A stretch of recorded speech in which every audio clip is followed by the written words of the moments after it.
Welcome to another episode of the OHL Podcast. The OHL Podcast is presented by Matt Smith Goaltending Incorporated. For a personal and individualized approach to goaltending, train where elite goaltenders are created. Check them out online at mattsmithgoaltending.com. We've had so many opportunities via this podcast to catch up with former players, executives, coaches, officials, you name it, to get some stories from their side of the game. And I am pumped to have Scott Clark with us today because he brings a perspective we're yet to have, the business side of the game, to our podcast. It's great to have you on the show, Scott. Thank you so much for being here. Thank you. Honored to be here, Mike. Love the show.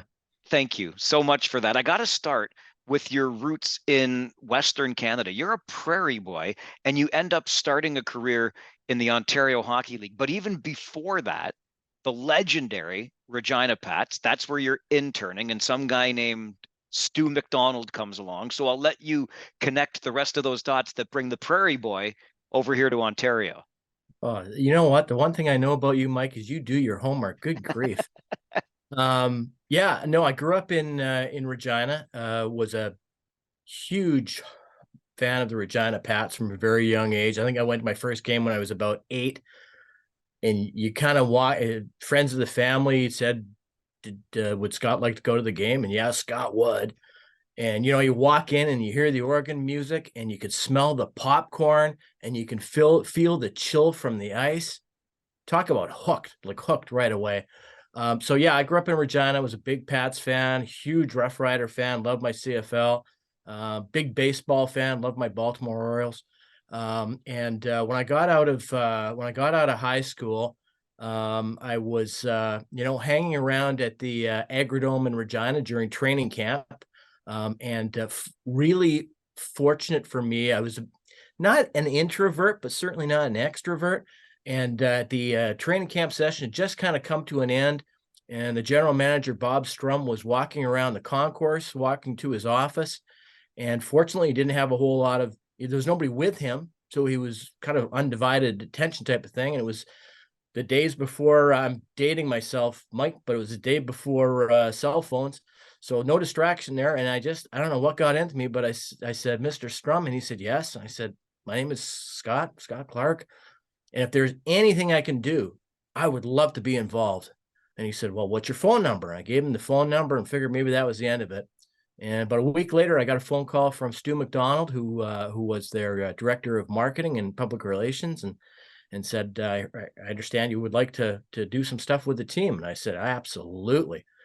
So they also at that time owned a Saskatchewan Junior Hockey League team. The Regina Pat Blues was their farm team. And they said, would you come down and do statistics, learn to do statistics? And I said, absolutely. And I had been doing statistics, listening to the games for years. And that was the kind of the opener, was Bob Strum and Stu McDonald. And I did that for the SJHL team for a year. The next year they said, would you come on the road with the team, with the Pats, to Saskatoon? Yeah, I will. From that point on, I was basically did home and away for the team, traveled with the team, did statistics. Did all that kind of stuff for 3 years. I think my third year in, my second year in, it was in the summertime, and I got a phone call one day from Stu McDonald, and Stu said, what are you doing today? And I said, I don't have a lot going on, Stu. And he said, I'm going to pick you up. You're coming to a business meeting with me. And I went, wow, okay, I got to find some clothes. And he took me to it was kind of like a summer meeting with the local Boston Pizza franchisee, to talk about the upcoming season, about the ads and the tickets and the promotions. And I just sat there and I was like, wow, like I was drinking from the fire hose. And, later that year, Stu said, you should think about this as a career. And I said, there's a career. Yeah, I guess there is a career in this. He says, there is. And he suggested Durham College in Oshawa, Ontario. Stu is originally from Ottawa, had gone to Durham College in Oshawa. There was really 2 sports admin programs in Canada at the time, Laurentian University in Sudbury and Durham College. So that was kind of the start. I got my feet wet there and got accepted to Durham College, and everything took off. It all And makes sense. Stu's still a mentor to me. I still think so much of Stu. He's been the chief revenue officer for the Edmonton Oilers. He's been with the Oilers for 35 years now. That's amazing. It's amazing. Yeah. And it all makes sense now how you would get lured from Regina to, of all places, the Durham region of Ontario. But just before we talk more about that, because then the real Ontario Hockey League portion of this story starts coming into play. It occurs to me as you're talking about that, Scott, like, you go to that first Pats game as a kid and the smells and the sounds in the hockey arena, and you're like, I want a piece of this.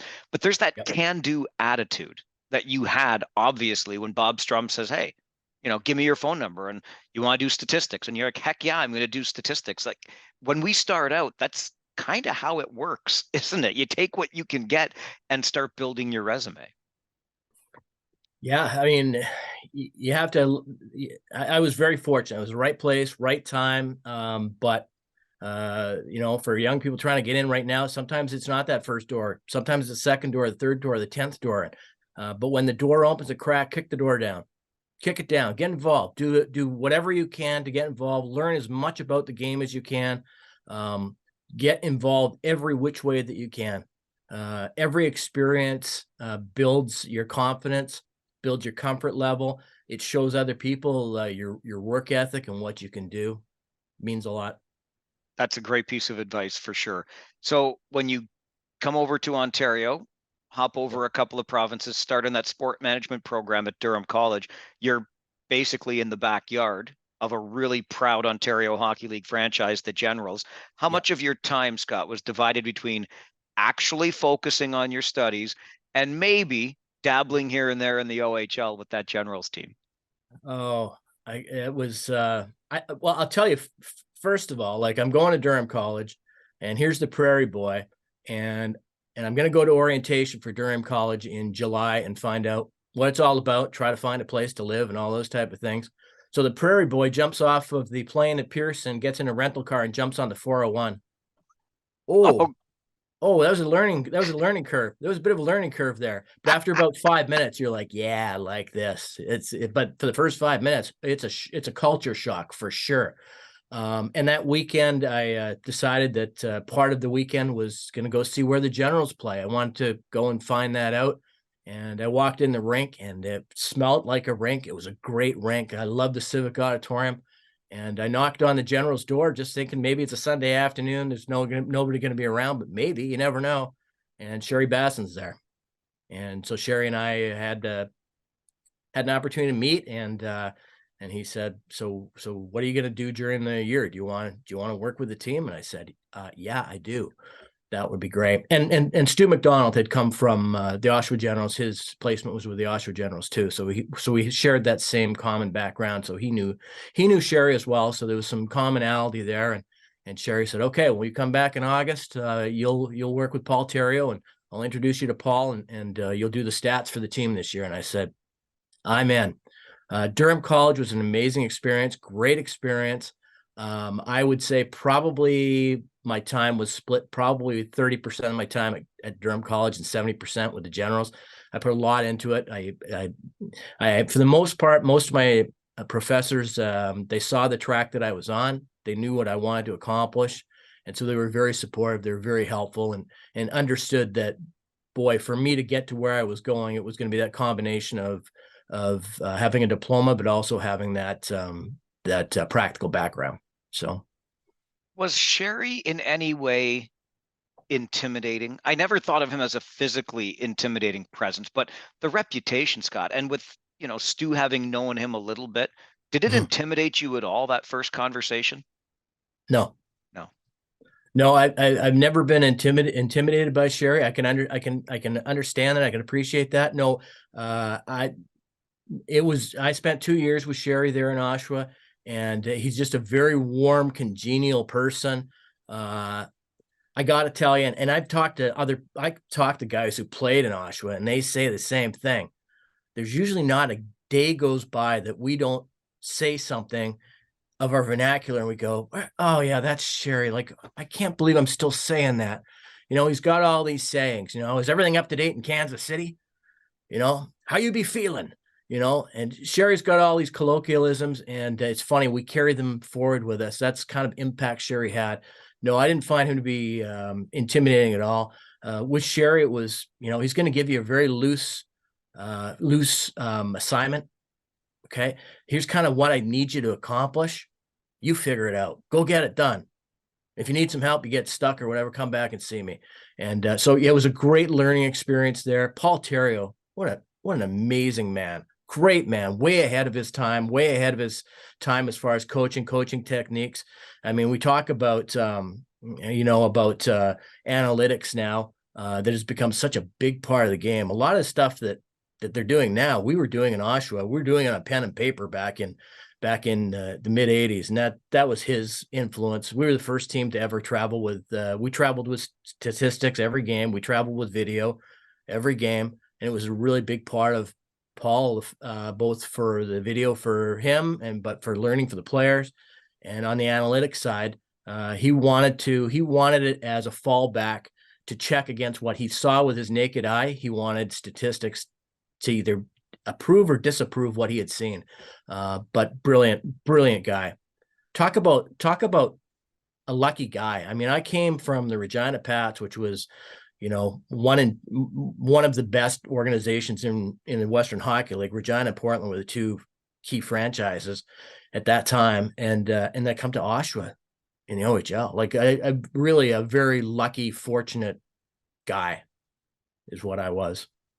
Just because I geek out over this stuff so much, when we talk about statistics, Scott, and particularly statistics circa mid to late 1980s, what is it? What are you doing? What are you tracking? Everything. Yeah. Everything. We tracked time, like everything you would do right now. That's easier now with so much easier now with technology. But yeah, everything from plus minus shots taken, for all the shots. Was it an even strength, power play, shorthanded, hits for, hits against, face-offs, of course. Yeah, Paul had, well, you can kind of see that there's behind me, there's a framed hockey card set. And we had a board. We traveled with a board that was bigger than that. And it was a bit of a joke when we go on the road and they'd laugh about it, that we needed 2 spots in the press box. But we had this massive board with a stat sheet on it. Everything went on the one sheet.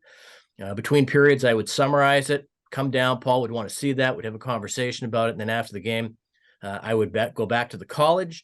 Sometimes that was off the road and it would be at 3 or 4 in the morning, but they gave me special access to the college so I can get into the computer room and put all the statistics together. And so we could get it up on the board for the following day for practice. And we would, tracking on 6-game segments and that type of stuff too. But yeah, it was just a tool that helped focus.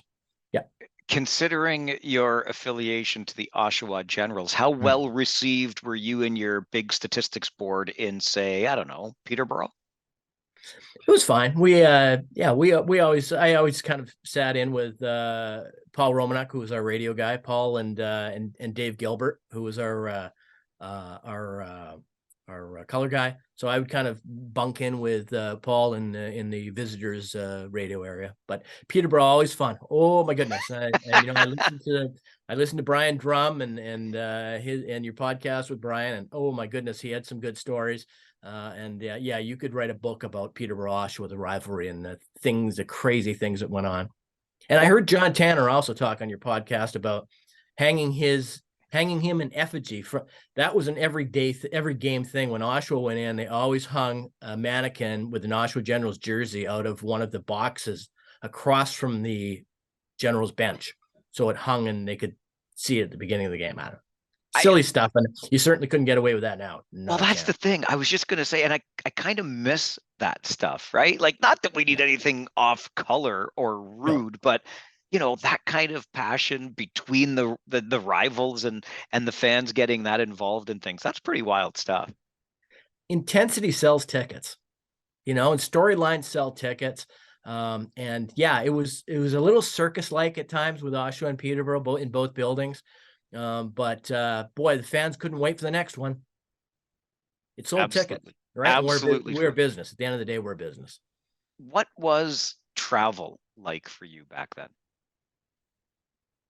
Uh, Travel was good. I mean, Oshawa travel was good. The road trips were all pretty short, with the exception of once a year up the road to Sudbury and the Sioux. And no, the travel was good with the Generals, and we were home every Sunday at 7. We never missed a Sunday night. We were Sunday at 7. We had, I think it maybe it's changed, but we had first priority on Sunday, so nobody could have a Sunday game until the Generals were satisfied. And Peterborough had their Thursday nights, and every team kind of had their priority night. And that was us Sunday. So you always knew we were going to be home on Sunday night, which for me was school the next day. Made complete sense. It was a great thing for us to be able to market every Sunday at 7. You didn't have to check the schedule. You didn't have to do anything. You knew Sunday night, you want to go to the game? Yeah, they're going to play, and it's going to be 7:00. Yeah. It still exists to this day, except for whatever reason, they've moved it back by an hour. It's now every Sunday at 6. You can count on the Gens being the final game on the weekend schedule.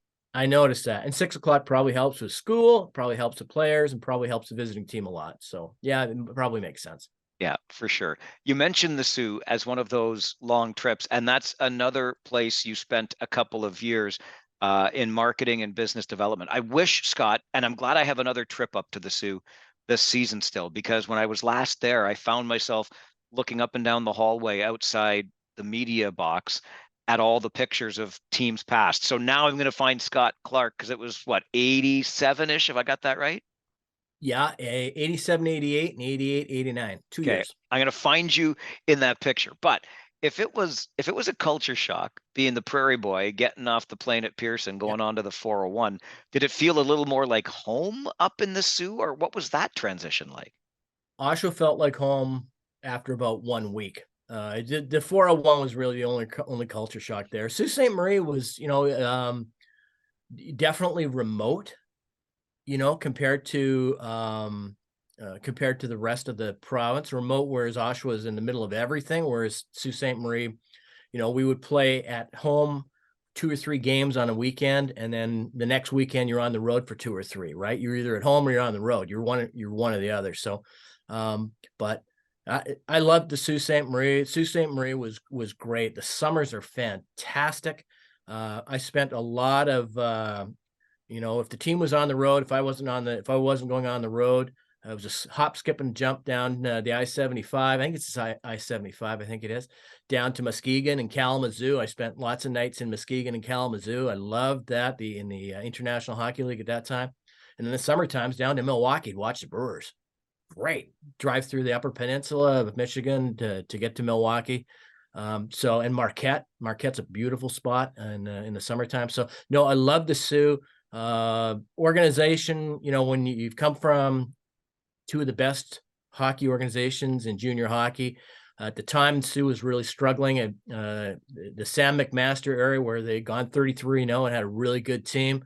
Was on one side of me, and then on the other side of me was Sherry coming in, and the ownership change with Dr. Chinook and getting things back at that professional level. And unfortunately, I was there at a time when we really struggled as an organization. It was a little ragtag.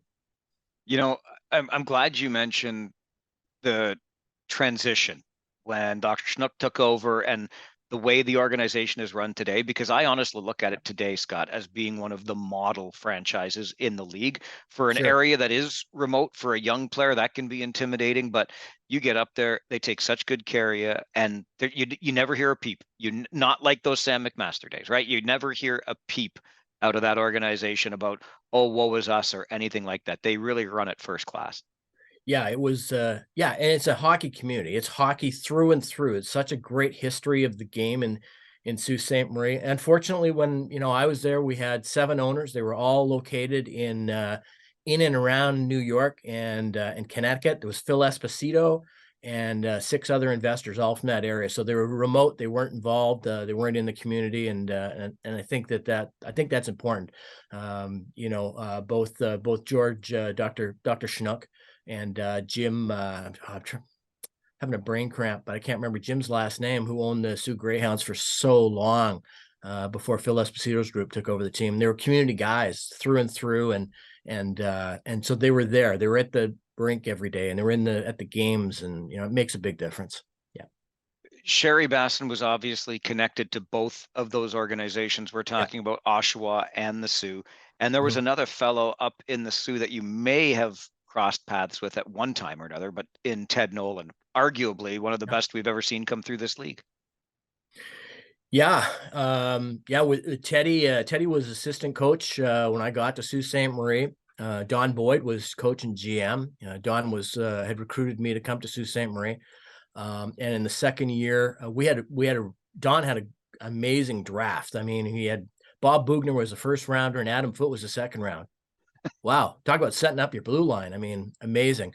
But the second year, the team was struggling, and they made a decision to make a change. Don Boydie left the organization, and Teddy was moved up to head coach. But yeah, I spent a lot of time with Ted when he was assistant coach. We used to go for lunch just about every day across the street to the Busy Bee, yeah, Ted's quality all the way, first class all the way, and enjoyed my time with Ted a lot. And as far as Sherry is concerned, it was kind of funny because I left the Sioux. They weren't going to renew my contract, which was okay with me. And I got a call that night from Paul Terrio saying, "I heard you're not with the Sioux anymore." I said, "No, I'm moving on, Paul." And he said, "Don't go anywhere. Don't do anything. Things are happening down here. I'll be back in touch. Don't go anywhere." I said, "Okay." And yeah, a week later, Sherry resigned his position and he moved to the Sioux, and I went from the Sioux to Oshawa. And I don't know if we waved at each other on the highway passing each other or what, but yeah, it was really sorry to see Sherry leave Oshawa because he was a fixture with the Generals, but it was his time, I guess. And I was, for me to go back to Oshawa is like I was absolutely in heaven to work with. I thought I was going to work with Paul again. Paul ended up resigning and taking a job in Europe in August and left our 89-90 team. But for me to be able to go back and work with Mr. Humphreys, John and Barb Humphreys are the greatest owners in junior hockey. I mean, they were absolutely amazing people. John was such a great guy and so supportive. And then Frankie J comes in as general manager. And Frankie's a flipping genius, like such a wise hockey man. And yeah, Frank and I got along like two peas in a pod. Frank was just an amazing guy to work with. And he'd come into Sault Ste. Marie to scout for the New Jersey Devils all the time. And he'd call me and say, "Scotty, I'm coming in." And I'd jump in the car with Frank and we'd go off to Marquette University or Lake Superior State or wherever he was going for the weekend and hang out with Frank and be able to pick his brains. And, for me to have mentors like Bob Strum and Stu McDonald and Sherry Basson, right? And Frankie J and Paul Terrio, boy, oh boy, what a lucky guy, honestly. Just So incredible. I can only imagine what some of those conversations with Frankie would have been like as you get back to Oshawa, because that 89-90 year, I mean, what a year to be returning to those OHL roots, so to speak, a tremendous team. And oh yeah, some guy named Eric. Yeah, unbelievable. I mean, we had such a good team. We had such good leadership with when Brent Grieve and Ian Fraser both came back from the NHL as overages. Like we got them both back as overages as opposed to playing in the AHL.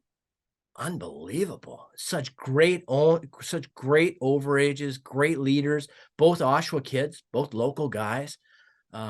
So I mean, we had a pretty good team. And then with Eric not reporting to Sault Ste. Marie, and it was so important to get Eric in the league. I think everybody saw the upside of that and certainly didn't want the downside of losing a guy like Eric Lindros to the NCAA. So they changed the rules that up until then, a minor midget couldn't be dealt in their first year. So they changed the rules that if a minor midget wanted to be traded, then the team could trade, if they wanted, could trade the rights to that player in that 3-week period every year around Christmas. And I can't remember exactly what the dates were, but it was basically this date to this date, which corresponded with the school year. And that was the right move for the league, and I think it's the right move for players then and players of now. I think if the situation arises, it's good for the league and it's good for the player. Anyways, that's what occurred. It was a blind bid process, which was a Sherry Basson concept, which all bids had to go through, were blind and had to go through the Ontario Hockey League office before they would go off to Sault Ste. Marie. And I recall it vividly. It was about We made the trade on December 19th, and it was about 10 days prior to that. And Frank said, "I want you to be at a meeting tonight. We need to talk about some stuff." And I said, "Sure." And there was Frank and myself, and we had 3 or 4 of our scouts. I think Mr. Humphreys was probably there. And it all came down to, here's what the offer looks like. And for my end of it, the business end of it was, here's the dollars. And the dollars were about $80,000, which is about $40,000 cash and about $40,000 in future NHL rights. If, he played as an underage, that's about what it was going to be worth in developmental fees. And I'm probably telling stories out of school, but it doesn't matter. And Frank's, ask of me was, so it's $80,000. Like, can we make that up? Like, what's your thoughts? Can you make that up? And I said, okay, that's a fair bit of money. I know this guy's pretty good. How good is he? And he said, he's pretty damn good. I said, okay, well, that's X amount of seats per game. Can we do that? Yeah, I think we can do that. I think we could probably do it by the end of the year, but it might be Christmas of the next year. I don't know. But I think, yes, I'm confident. I'm comfortable that yes, I can make those dollars. We can do that. So, okay. Anyways, and he probably was going to do it anyways, but he was involving me, and that's Frank's way. And anyways, yeah, a week, 10 days later, the trade's accomplished, and we've got Eric coming in, and we didn't see Eric for about 3 weeks because he was at the World Juniors already. And with Mike Craig from our team was also there, and playing on a line with Eric actually. And we announced the trade on Sunday the 19th, I believe it was, and I had a prepaid trip the next day to Florida to go to Disney and get some time off over Christmas and get some R&R. So, but I got on the phone really quick, and we cut a deal with a promoter out of Detroit to do a hockey card set.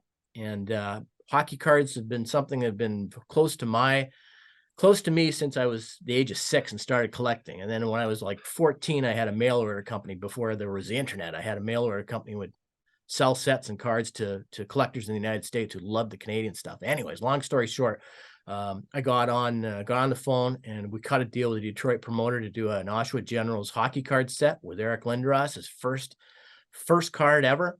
And the deal provided us with more money than we needed to pay off that $80,000 debt. So we were able to actually accomplish the financial end of it before he played his first game. That is incredible. That's the kind of impact he had. Now people say to me, like, well, yeah, but Crosby had an impact. No, Crosby didn't have an impact like Lindros had. Nobody's had an impact on junior hockey like Lindros. The only one who's ever been anywhere close, in my opinion, is currently with Connor Bedard. And he's selling out every rink in the WHL with the exception of the rink, his home rink. They just, for whatever reason, he's not filling the Regina rink. I don't understand that for the life of me. But yeah, Eric he came in as a 16-year-old, and immediately you looked at the player. I mean, you watched him at the World Juniors before we got him, and then you saw him practice, and you're like, oh boy, this guy he's so big and so talented and can play the game with soft hands or with stone mitts if you need him to. I mean, he could play the game any way you want to play him.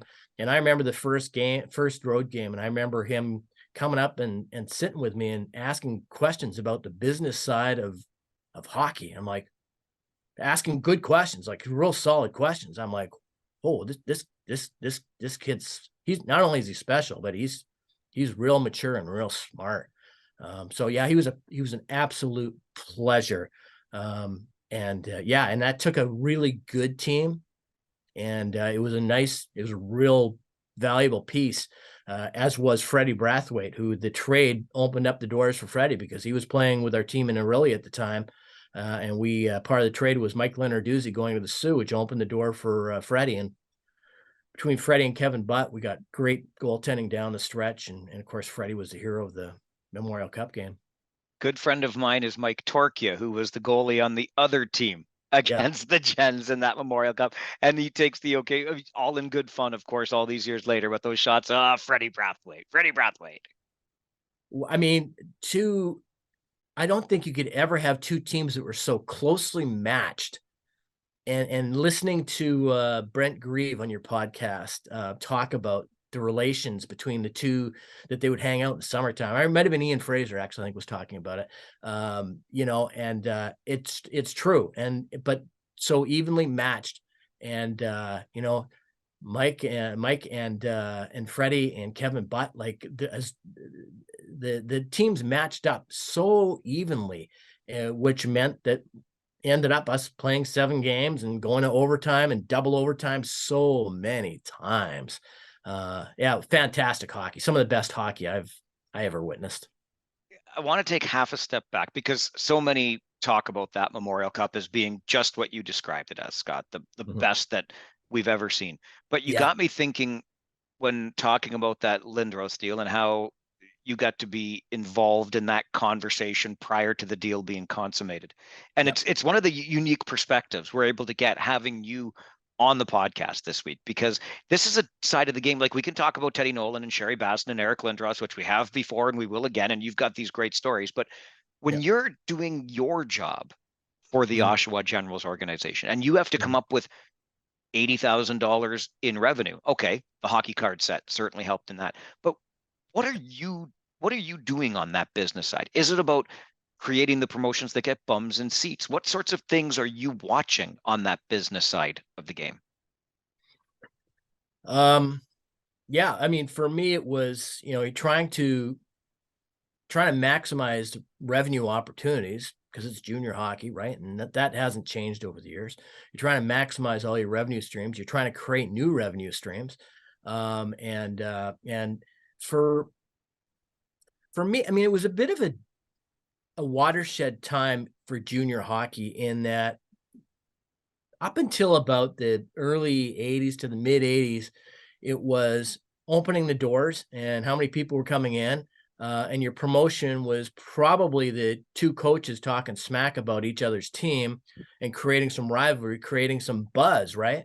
Which was, I think, is lost in today, and I love it. I think it really helps. Storylines sell.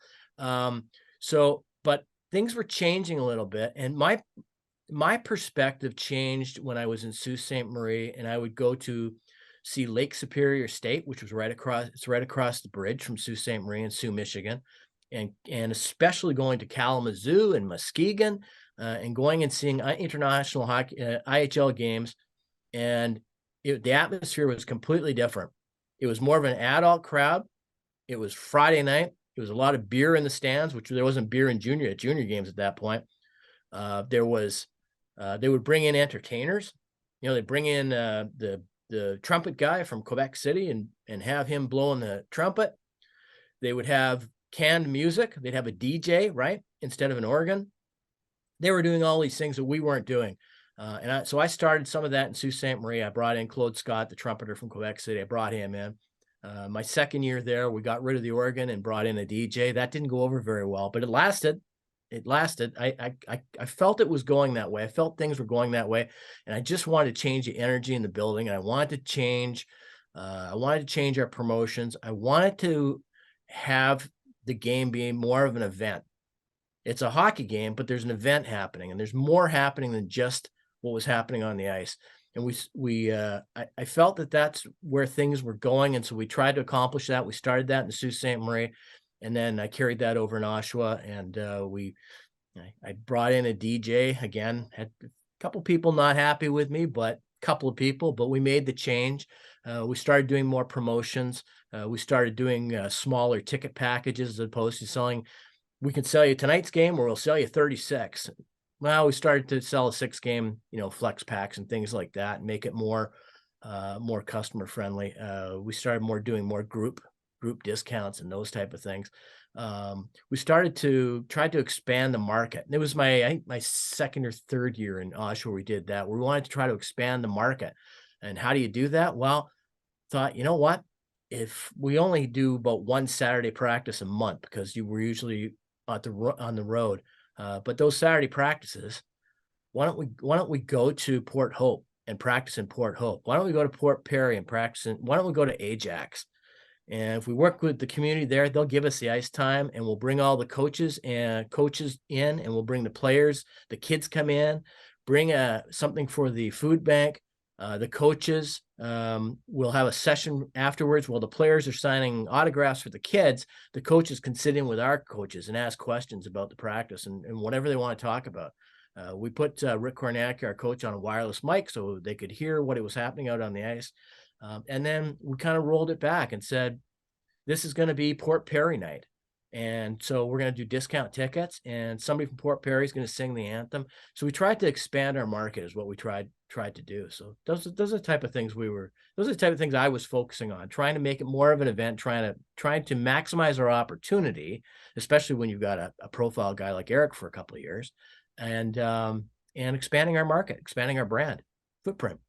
I absolutely love that. It's super exciting stuff. And I wonder if Oshawa is probably far enough removed, Scott, from Toronto that you didn't have to worry about it. And I know, you're out west now. I don't know if you have any perspective at all on the greater Toronto area and the OHL's insistence on trying to make something work there, which they've had some good teams through Mississauga and Brampton back in the day. But it's just, I don't think it's ever really going to grab hold the way it could in another market. Yeah, I don't know what the solution is there, and other than those markets don't have their own identity. I don't think. I think they're overshadowed by the larger GTA, the larger horseshoe. Oshawa certainly back then was definitely its own community, no doubt. It had its own vibe, its own community. It was a General Motors town, and so we didn't have that. But it was always fun to go to Toronto to Maple Leaf Gardens to play the Marlies on a Saturday afternoon. And you're at the Gardens, and it's fun to be downtown TO.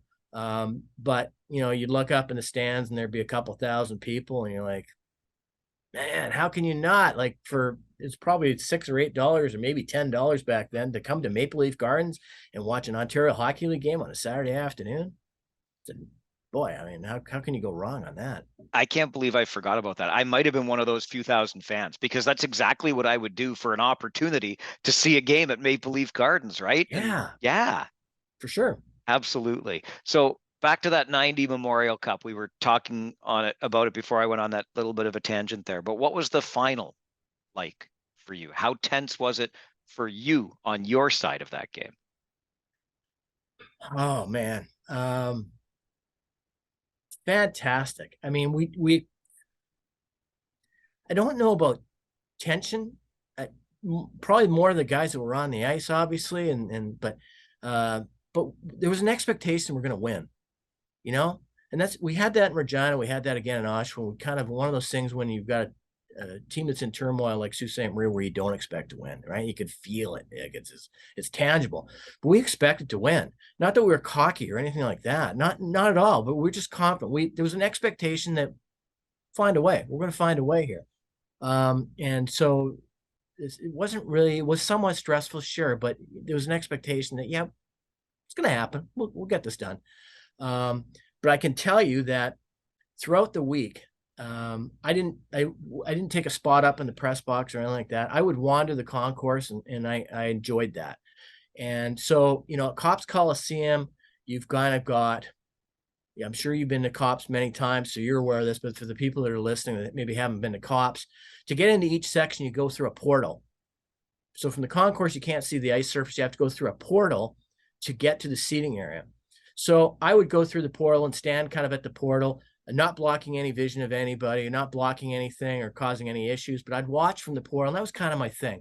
I'd watch from the portal. I didn't want to take up a seat, but I'd watch from the portal. And then during a stoppage, when there was a stoppage in play, I'd walk around to the next portal and keep moving around and move around the concourse during the game. And that was my thing. That's what I did. And that worked. It was great. Until second overtime against Kitchener in the Memorial Cup final. And they decided they wanted to move me along, and I couldn't be there, that I was a hazard. And I said, guys, I've been doing this all week. I'm not blocking anybody's vision. I'm not going to create any issues for you. You need to move. So we went back and forth on it. Finally, I gave in. Okay, so I'll move. I moved to the next portal. They moved me again. Moved again. We had a stoppage in play. They moved me on, and I'm on the concourse going to the next portal as fast as my little legs will take me. and the crowd goes bananas. 18,000 people, 9,000 of them from Kitchener, 9,000 of them from Oshawa. Who scored? I don't know. Till I get to the portal and I can see our guys on the ice going absolutely crazy. So I didn't see the goal till I've seen it a million times since, but I didn't see it live. But then, then it's mayhem. Get downstairs and yeah. That is incredible. What a way, what a way for it to happen after the whole week of just watching from those portals. Oh gosh. That crack Cops Coliseum security team. Oh yeah. Let me tell you. They're still doing their job. They're still doing it. Absolutely. Yeah, they were just doing their job. Where's your ring? Oh, look at that. Our YouTube viewers are loving that one right there. Just about every day. There's not too many days I don't wear it. No kidding. Yeah. But that's what a sense of accomplishment organizationally, right? From day one to Memorial Cup, double overtime, no less. But that just speaks to how much goes in and how many people are involved in the entire process. Yep. And that group, it's funny, be 3 or 4 times a year, we've got a group email. I still do group distribution email, and somebody will share something and everybody's jumping on. And once in a while we get together. We had a reunion, and I can't believe it, but I couldn't get there 2 years ago for the 30 years. Oh, yeah, 30th no anniversary. Kidding, eh? But we got together. We were, as a team, we were inducted in the Oshawa Sports Hall of Fame about 4 years ago, and that was a great event. We had a blast, and we had a golf tournament. So we still communicate all the time. I just talking to Jared Scaldi on this past Saturday. I was talking to Jared about something, and I'll talk a little bit about it later on. But talking with Jared, but yeah, we communicate. I communicate with Mark Deasley once in a while, and Ian Fraser and Brent Grieve, and some of the guys before, Scott McCrory. The Generals, their alumni, is a pretty tight family. That 90 team is certainly tight, no doubt about it. And my game night team, my game night operations team, that was so good. Stevie Horn from the Windsor Spitfires. Steve was my intern student, if you can believe it.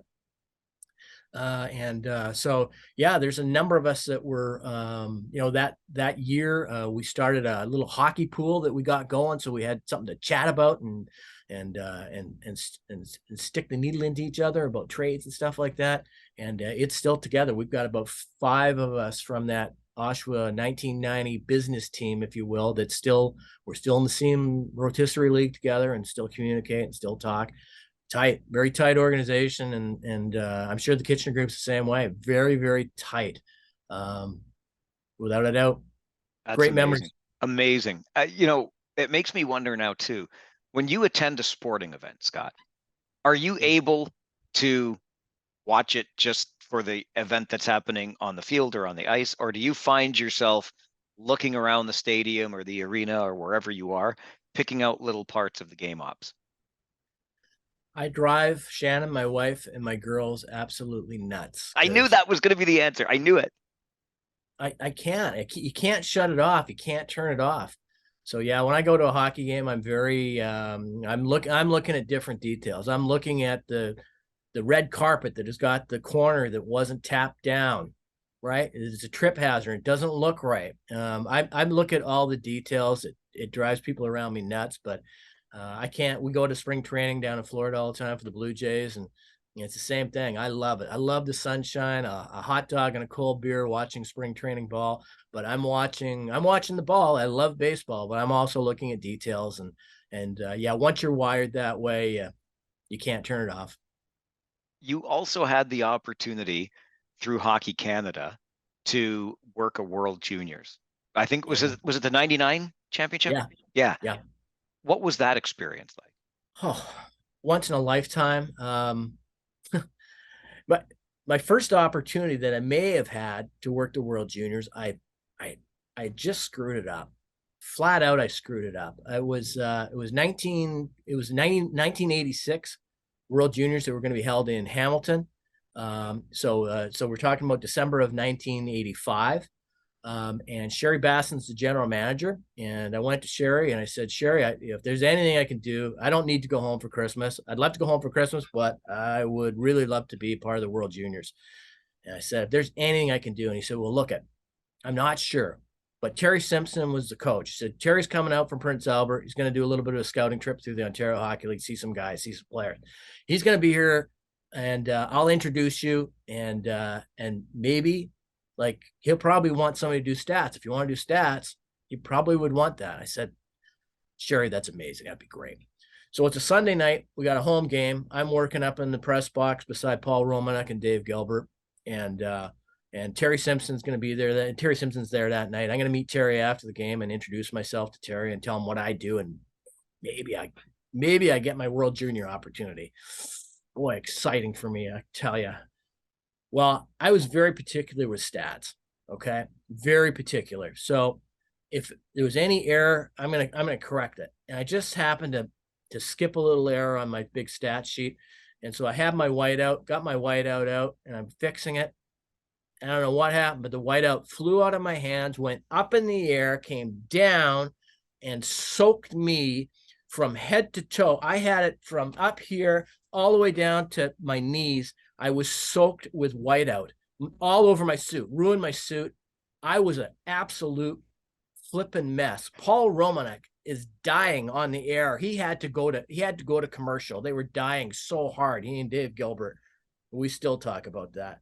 And I was a mess. So first intermission, I go downstairs. I go see Cheto, who's institution in Oshawa. And then what a great guy Brian Boyes is. I go downstairs. I said, Chet, look at me. He goes, oh, my God.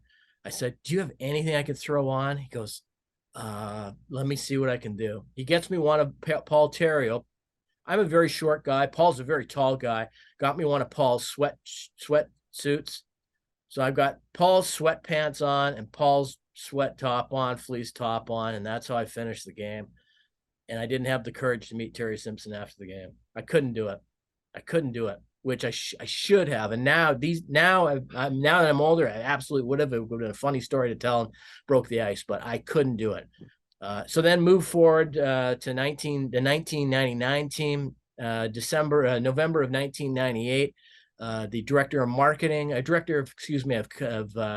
communications for Hockey Canada resigns, takes a position as a writer with the Edmonton Journal or Edmonton Sun, I think it was the Journal, and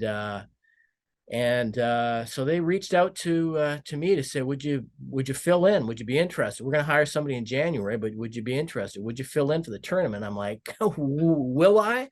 And so they talked to Brent Parker, who was the Parker family owned the Regina Pats, asked permission to take me on loan for the 6-week period. So I joined the World Juniors and took care of all their communications for the Winnipeg tournament. So we had the prelim was in Winnipeg. Then we moved to Kenora for the preliminary games, which was an adventure. It was great. And I don't know how I lasted. I'll tell you a story about that in a minute, but and then Brandon for the first game at the Keystone Center, we tied 0-0 against Slovakia. That was not a good way to start the tournament. Media was all over us, and then we moved on to Winnipeg and we went to the gold medal game and lost in overtime to Russia. And Barry Trapp, who was a Regina guy who was head scout for the Toronto Maple Leafs for a long time and was head scout for the World Junior team for Hockey Canada. I had known Barry, and it was Barry who'd kind of put the bug in the air and said, if you need somebody temporary, if you need somebody part-time to fill in here for this guy would be good. So I owe a lot to Barry, and what a solid guy Barry is. After the gold medal game and we lose to the Russians, Barry said, head out on the ice, go get your silver medal. I said, I get a silver medal? And he said, go out on the ice, get your silver medal. I went, holy crap.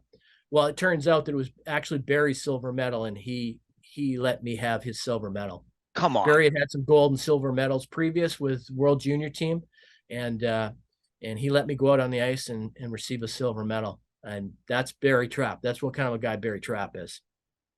That's an incredible story. Incredible. All true. Roberto Luongo was amazing. Brian Finley was probably penciled in to be the starter, and Luongo came in and was unbelievable. He played great, but just a great team, just an amazing experience. Tom Rennie was what a leader, what a great person Tom is.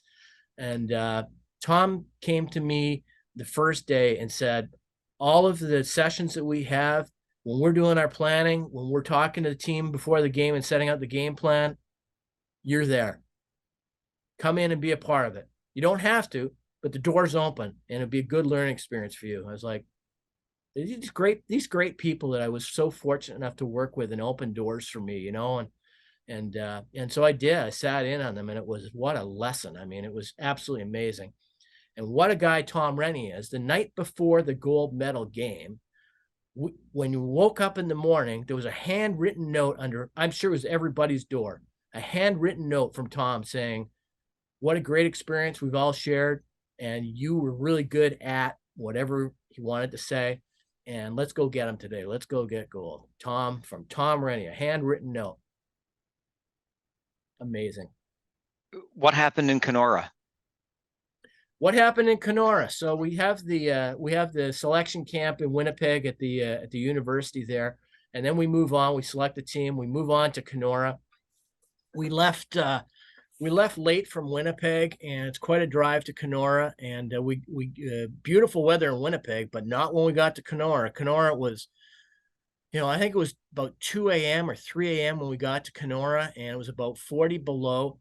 And we, as a team, we all got the stuff off the bus as quickly as we could into the dressing room so that the trainers could do their work, and then back to check in, actually check into the hotel. And so we got into the hotel and got the rooms and all that type of stuff. I was up in my room. It was probably 4:00 in the morning, and it's the end of a really, really long day. And all of a sudden I went, where's the special camera for the players that TSN gave us? And it was about a $15,000 camera. It was a very expensive camera. They're cheap now. I mean, you could do it on your phone now, but not at that time.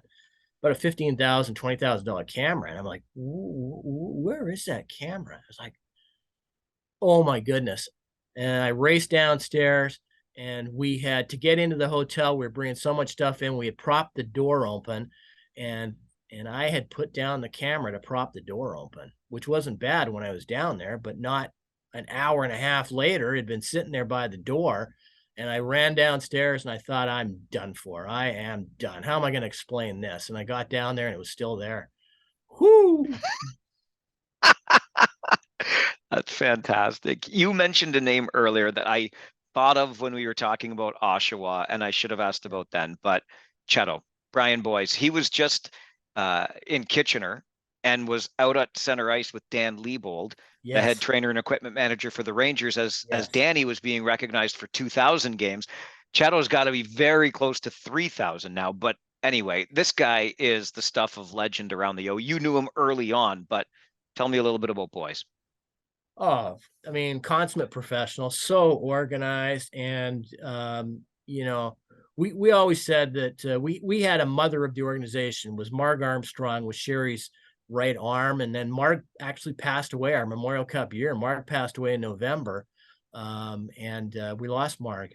And Colleen Corner came in, and Colleen then became the mother of the Generals organization for about 25 years, and she's still kicking around with the Generals. She still helps out with the Alumni Association and is an amazing lady. Well, those are the mothers of Generals organization. They were the conscious and were always the backbone. Probably the father of Generals hockey was Brian Boyes. He was somebody who was always there, who was a rock, and the players could go to Cheto and they could talk to him about life. They could talk about hockey. They could talk about whatever they wanted, and he was a vault. He'd be a sounding board, but it's not gonna then run to management or run to ownership. Cheto's just a very special person, has done an absolutely amazing job. I was always amazed that he didn't take an offer, because I think there was a lot of them to go to the NHL, but he's a Whitby guy, Ajax Whitby guy, and was a general through and through. And I think Chet started in about 81 with the Generals, so he's 41 years, I think. But yeah, Chet's is a general through and through, and just an amazing guy. And I love getting back to Oshawa and spending time with Chet's and going down to the rink and seeing what he's done next. And Chet's was actually our equipment manager for the 1990 World Junior team, so I got an opportunity to spend time with Brian at that tournament. And Stan Butler actually was our assistant coach on that team. And Stan and I worked in Oshawa together for a year as well. So yeah, it was a lot of had a lot of fun. I would have always thought, and maybe that Brian Boyes' nickname would have been Boise. How's he end up with Cheto? That's a great question, I'm and going to I ask him. did I did ask him one time, and he told me, and I can't for the life of me, I don't remember, but yeah, he's been Cheto for forever, and Cheto comes from Pachetto, the wooden character from what cartoon is it? Pinocchio? Pinocchio. Oh, okay. Geppetto. Pinocchio. I thought that was Geppetto. Geppetto, but Geppetto. Oh, Geppetto. that is where it comes from. That's where the Cheto comes from. Okay. Okay. I Yeah, got it. but how he ended up with that handle, I don't recall. I don't remember. I'm going to get to the bottom of that for sure. Yes. There's another name you just brought up, though.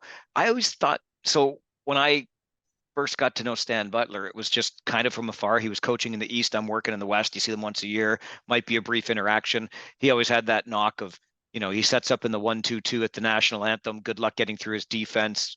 But the more I got to know him, oh my gosh, the guy could spin a yarn. That's for sure. What was Stan Oh like yeah. in the early days when you knew him? Oh, absolutely. I mean, yeah, Stan's a character, and he's got all kinds of stories. And I haven't talked to Stan probably for about 10 years now. But for a long time, we would talk at least a couple times a year. And Stan's funny because, and I've talked to other people who have said the exact same thing. You'll have a conversation with Stan, and you'll get 5 minutes in, or 15 minutes in, or 25 minutes in, and all of a sudden say, okay, I gotta go. Boom. Yes, that's Just in the middle of exactly it. something. He's off. He's like a cat. All of a sudden, there's something in the other room. The cat takes off. You, well, what happened there? But yeah, Stan and I got along with Stan really well. And it's funny, when Stan left Oshawa and was job hunting, wanted the next gig. I was actually in Regina at the time, and I got a hold of Stan, and I said, Prince George is looking for somebody. And he said, well, where the hell's that? And I said, Northern BC. And I said, they're looking for somebody, and they got a pretty young team. I think they're ready to come on a bit of a rebound. And he said, oh, okay. Talked a little bit further, and I'm sure he hung up abruptly after 15 minutes on that conversation too. And he then called me back and said, I'm going to PG for an interview. I'm going to Prince George. I said, so what do you think you think the young guys there can play? And I said, yeah, I do. I mean, I only see them once or twice a year, but I think so. So I did this. The stats guy in me went through the whole roster and did all the numbers. And here's what you got from your 16s, your 17-year-olds, your 18s, your 19s. Not worried about the overage because they ain't coming back, but here's kind of what you got. Here's your percentage of goals from last year, and here's the percentage that's coming back versus percentage of goals and percentage of what's coming back around the rest of the league. These guys they had like 78 or something percent of their goals coming back, which was way above anybody else in the league. I said, you got all this talent coming back. I think you got a pretty good hockey team there. I think you've got something that could be pretty good.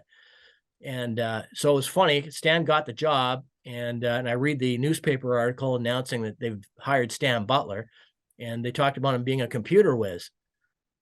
I'm like, Stan doesn't know how to turn a computer on. Anyways, it was kind of funny. Stan had come on with all these numbers and used that was part of it. Stan's a brilliant guy. Stan didn't get it because of a printout. Stan didn't get the job because of that. Stan got the job because Stan's a really smart hockey guy. And Stan did an amazing job there. One of the things I regret is when Stan came back got the job and came into Regina to play the Pats. He introduced me to Zdeno Chara on our concourse. And unfortunately, it was days before cell phones had cameras on them. So I didn't get a picture with Zdeno, but I wish I had, because I'm all 5'5", and Zdeno's size of the Empire State Building.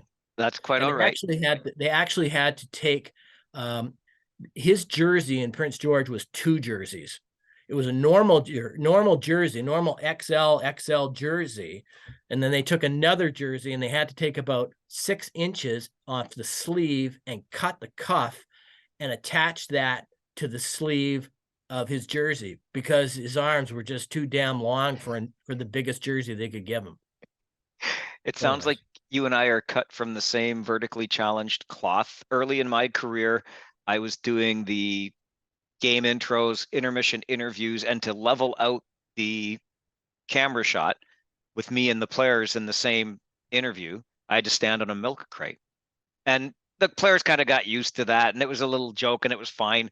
But then wouldn't you know, Chris Pronger enters the league as a part owner of the Mississauga Ice Dogs back in the day. And he happened to be in the arena where I was working, get him on for an intermission. And well, he's already 6'7", so up on my milk crate I get, and I had to stand on that just to interview Pronger. He was not on skates. Yeah. You mentioned Jared Scaldi a moment ago. I want to get back to that just because, and I know I got to let you go at some point, but I just want to hear about Jared because it feels like yesterday he was behind the bench in Guelph here in the O. Yeah. Yeah. We just, we talked a little bit back in the summertime for a while about, he was curious about my sports collectibles business that I launched, and was curious about some of that. He's if you're in sports, you've got collectibles, you've got all this stuff. And like most guys, he was a bubblegum card collector back in the day and still has his bubblegum card collection. So had some curiosity about about the industry and about prices and all those type of things. And then we ended up chatting this past Saturday. We were talking during the course of the week, and Jared now is in Zelina, I think I'm pronouncing that correctly, in Slovakia, coaching the team, coaching the organization there, but coaching the professional team there. And they've got that organization has at age, all kinds of age levels all the way down. And their under 18 team has a player called Nella Lupasanova, who is getting all kinds of buzz right now because she is playing in the men's under 18 team. And the person who had all the scoring records was Slavkovsky for the Montreal Canadiens, set all the records there. Well, she's breaking his records, and she's 14 playing with the guys.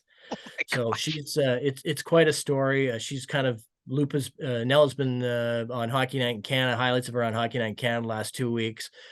She's quite a talent. She's quite something. And so Jared kind of reached out to me to say, is there something we can do? So on my, I have monthly auctions of sports collectibles and game worn things and all this type of stuff. And so on an upcoming auction, we're going to have an autographed jersey from Nella on our site, and a game puck and photos and a few different things from this 14-year-old female superstar. Absolutely. She's something. She's very talented. I've seen the highlights, and boy, she's pretty good. And it was interesting because the night before Jared called me, I still play hockey 3 times a week and still love the game. And in the dressing room, the guys were all talking about Nella Lupasanova and these things that they were watching her do on the highlight reel. And anyway, she's quite the story right now. So we're kind of excited to be working with Jared and Zelina, the team, and the organization, and with Nella. That's incredible. And it dovetails into where you are at now, because I wanted to touch on that. I mean, all this time, 2 decades plus in front offices, business side of sports, and now onto the memorabilia side. Yeah. I mean, I started collecting, cards like a lot of kids did when I was about 6 years old. And I was kind of in the right time frame when I was growing up, was, in the early 80s. Regional sets became a big thing. The Regina Pats had their own sets, and the Rough Riders had sets, and the Winnipeg Blue Bombers had sets, and the Zellers had sets, and there was all this stuff that was burgeoning, and the American collectors were crazy about the regional sets, and they wanted them. So as a teenager, I started my own wholesale company and did that right up until the time I left for college and university, and had and really it was a lot of fun, but it was pretty good. It was pretty good coin. And but I knew, so I kind of put things aside, but always had my collection and always thought, someday I'm getting back into this thing. Someday I'll do it again and get back and make it a business maybe. And we were about 2 years ago, we were on vacation in Kelowna, beautiful Kelowna, and saw a store, and I said, geez, I wouldn't mind going in there and seeing that hobby store. And Shannon said, yeah, absolutely. We were in there for about a half an hour, and we came out of there. She said, when we get back home, we live in Grand Prairie right now. We're in northwestern Alberta. So when we get back to Grand Prairie, we're going to clean out the basement. and we're going to move all your collection into the basement, and you're going to spend as much time as you want. Enjoy it. Spend months. If it takes months, it takes months, but go through, figure out what you got, inventory it. Because guess what? I wouldn't know what to do with it, and the girls aren't interested in it, and everybody's getting older. So maybe figure out what you got, what you're going to do with it. So I did. I took about 6 months to inventory it, and then after that it became, then what do you do with this, and what are the values?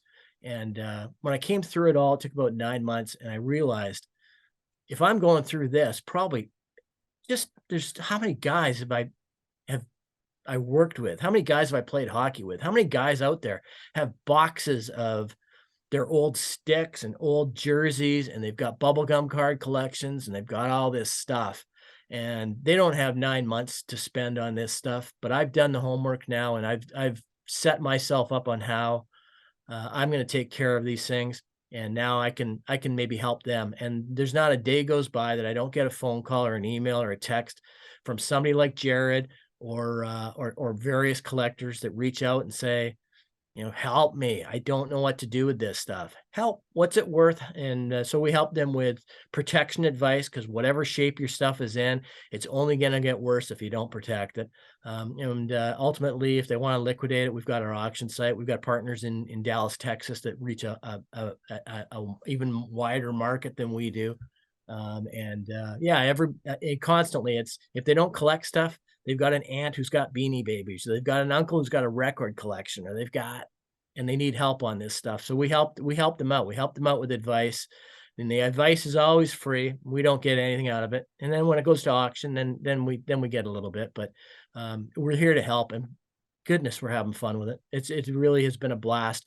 And it's also it's given us another reason to rekindle relationships with some of the folks that we've from our past, from our career, and that's been a lot of fun. What's the website? People want to check it out. It's melonvillememorabilia.com. Melonville is just like SCTV Melonville, where Melonville was the home of SCTV for guys like you and I that maybe remember that show. Absolutely. So Melonville is MELONVILLE, melonvillememorabilia.com. And yeah, check it out. And if there's anything we can help you with or any advice, so that's what we're here for, and having fun doing it. Well, I've been having fun doing this podcast since day one. I am having even more fun than ever after this conversation. My gosh, it has been an absolute treat. And let's promise to stay connected and do another one of these at some point down the road, because this was great, Scott. Would love to. And it's absolutely an honor. I really appreciate you having me on. And it's so much fun talking hockey and talking collectibles and talking memories.